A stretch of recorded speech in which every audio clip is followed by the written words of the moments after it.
Bonjour. Existe-t-il une limite à la transparence? Laquelle?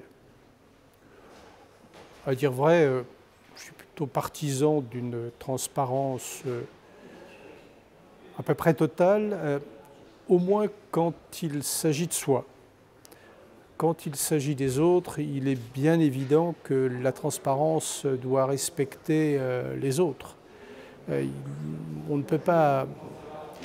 On ne peut pas dévoiler ce que les autres veulent cacher, à moins qu'il n'y ait un intérêt supérieur à le faire.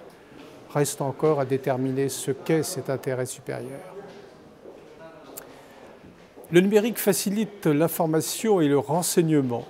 Vos commentaires? C'est vrai que le numérique a des qualités. Je n'apercevais pas ses défauts initialement et je crains hélas qu'avec le temps, il ne présente un double inconvénient d'affaiblir le niveau culturel puisqu'il n'y a pas besoin de se cultiver, il suffit de pianoter, généralement pour avoir des informations qui ne sont pas d'ailleurs nécessairement fiables. Et puis il y a un autre inconvénient, c'est celui de favoriser les commentaires anonymes, l'anonymat en général, l'injure même. Oui. C'est encore un de ces instruments modernes que l'homme a de la peine à maîtriser, la nature humaine sans doute. Si vous le pouviez, quel secret aimeriez-vous dévoiler et pourquoi? Il y en a bien quelques-uns que j'aimerais qu'on me dévoile surtout, mais s'il y en a un que j'aimerais voir dévoilé de manière institutionnelle, c'est le secret du délibéré.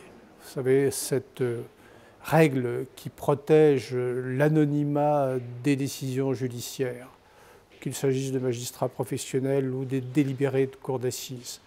L'avantage, ce serait sans doute d'éviter les manipulations par les magistrats professionnels des délibérés de cour d'assises et puis de savoir par quel mécanisme des juges sont parvenus à la décision qu'ils ont prise. Cela protégerait sans doute davantage la justice que le secret du délibéré qui ne protège que les juges.